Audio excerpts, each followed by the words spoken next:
Saladin was the Muslim Sultan of Egypt and Syria who shocked the Western world by defeating an army of the Christian Crusader states at the Battle of Hattin, and then capturing Jerusalem in 1187. Saladin all but destroyed the states of the Latin East and the Levant, and successfully repelled the Third Crusade. Saladin achieved his success by unifying the Muslim Near East from Egypt to Arabia through a potent mix of warfare, diplomacy, and the promise of holy war. Saladin's skills in warfare and politics, as well as his personal qualities of generosity and chivalry, resulted in him being eulogized by both Christian and Muslim writers, so that he has become one of the most famous figures of the Middle Ages, and the subject of countless literary works ever since his death in his favorite gardens of Damascus in 1193.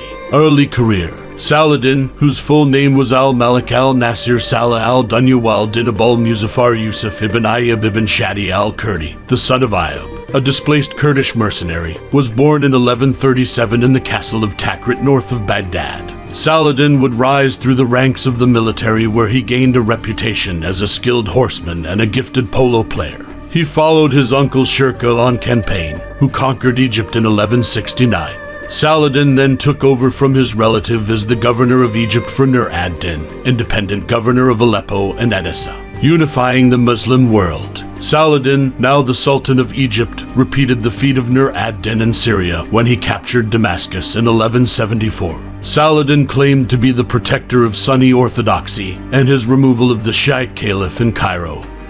An organization of his state according to strict Islamic law gave this claim serious weight. Saladin then set about unifying the Muslim world, or at least forming some form of a useful coalition. No easy task given the many states, independent city rulers, and differences in religious beliefs of the Sunni and Shiite Muslims. Saladin's strategy was a potent mixture of warfare and diplomacy mixed with the idea that he and only he could wage a holy war against the Christian settlers in the Middle East who had formed such Latin states as the Kingdom of Jerusalem. First, though, the military leader had no qualms either about waging war on his Muslim enemies. In 1175, for example, an army from a rival at Aleppo was defeated by him at Hama. Saladin's supremacy amongst the Muslim leaders was cemented when the Caliph of Baghdad, the head of the Sunni faith, formally recognized him as the governor of Egypt, Syria, and Yemen. Unfortunately, Aleppo remained independent and ruled by the son of Nur ad-Din, a serious thorn in Saladin's diplomatic side.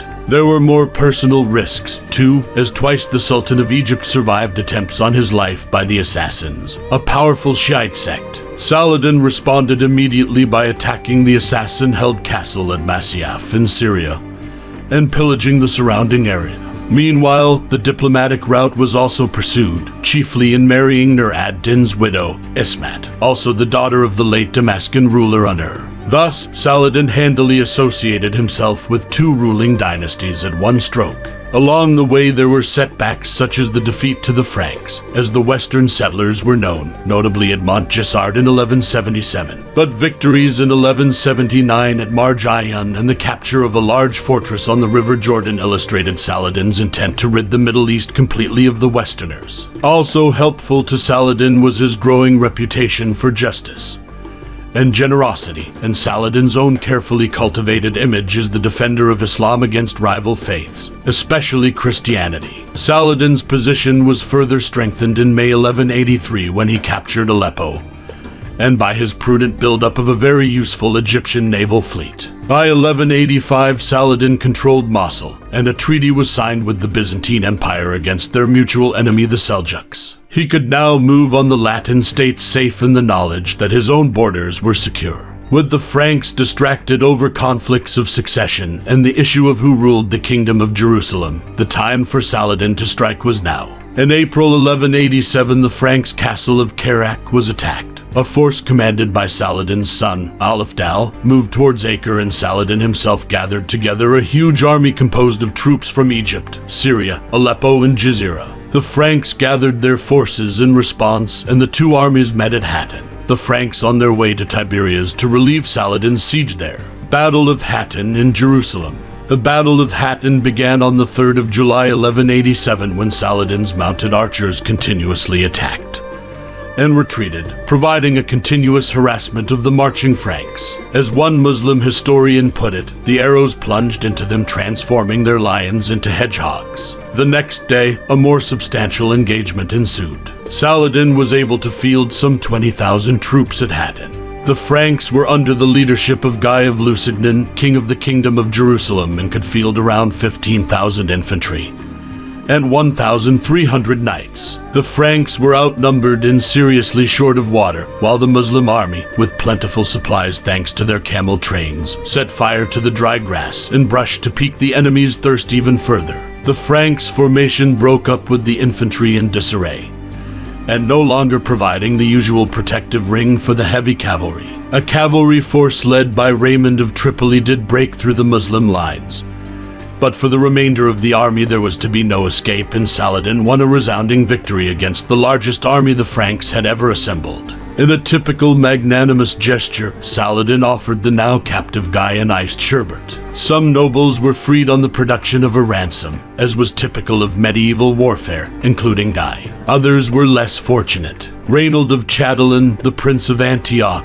was hated for his earlier attack on a Muslim caravan and so was executed, Saladin himself first taking a swing with his scimitar and chopping off one of Reynold's arms. The knights of the two military orders, the Knights Templar and Knights Hospitaller, were considered too fanatical and too dangerous, and so were executed too.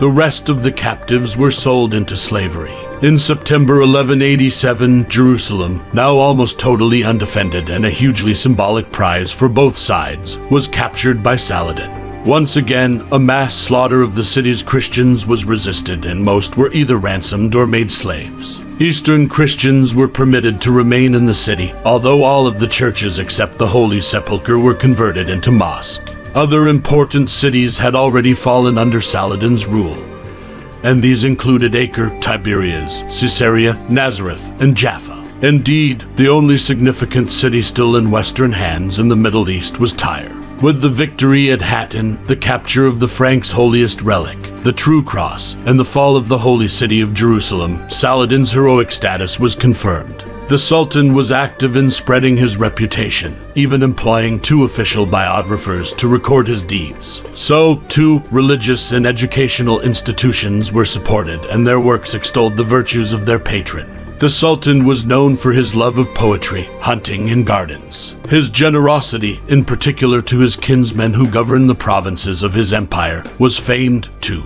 The Third Crusade. Saladin had long cultivated the idea of a holy war against the Christian armies of the West, and he would have to wage it now that he had captured Jerusalem. Pope Gregory III called for a Third Crusade to recapture Jerusalem, and Europe's 3 most powerful kings responded: Frederick I Barbarossa, King of Germany and Holy Roman Emperor, Philip II of France, and Richard I the Lionhearted of England. Meanwhile, Guy of Lusignan was back on the campaign trail. He had left Tyre with some 7,000 infantry, 400 knights, and a small Pisan fleet to begin a siege of Muslim-held Acre in August 1189. It was the beginning of a long and arduous siege, and with Saladin's land army besieging the Franks' positions, only the eventual arrival of Philip and Richard's armies swung the balance in favor of the Crusaders. The city was finally captured on the 12th of July 1191, and with it, significantly, 70 ships, the bulk of Saladin's navy. The Crusader army then marched southwards towards Jerusalem, with Saladin's army harassing them as they moved along the coast.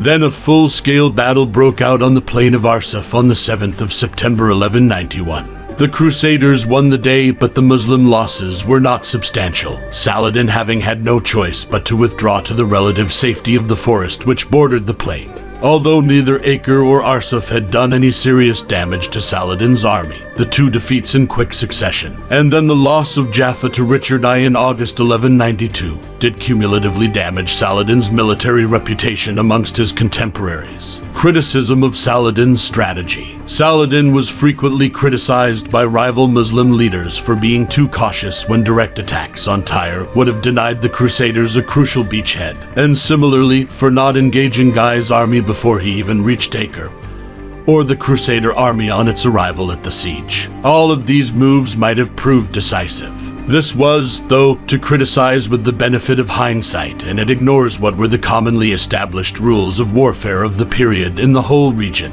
Armies of any kind very rarely directly engaged the enemy in open battle. Rather, the control of strategically important castles and ports through siege warfare was the standard practice of the day. The lack of determination to take Tyre, the last Frankish stronghold, is more difficult to defend, except that Saladin may have been wary of the arrival of Frederick's huge army and preferred to keep faith with his tried and tested method of wearing down the enemy at their weakest points, not their strongest. He also knew that the Western kings could not remain in the East indefinitely, and so neglect their own kingdoms. Time was always on the Muslim side. And, as it turned out, Saladin's approach was successful, as the Crusader army, by the time it got to its primary objective of Jerusalem, was too depleted and Saladin's army was still such a threat that the whole crusade was abandoned in the autumn of 1192. A negotiated peace followed, but Richard I gained very little for all the effort put into the cause, not even managing to meet his opposite number face to face. Saladin, meanwhile, still had Jerusalem. The mighty wave of the Third Crusade had passed,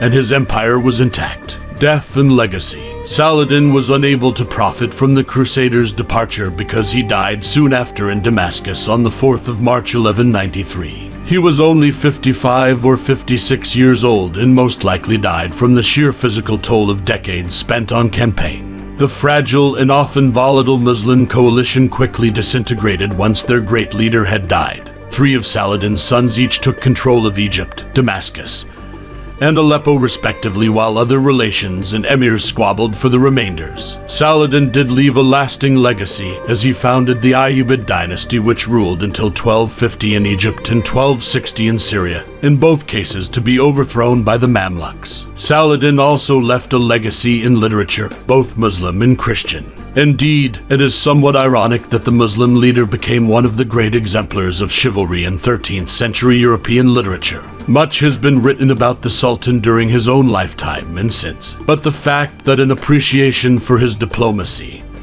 and leadership skills can be found in both contemporary Muslim and Christian sources would suggest that Saladin is indeed worthy of his position as one of the great medieval leaders.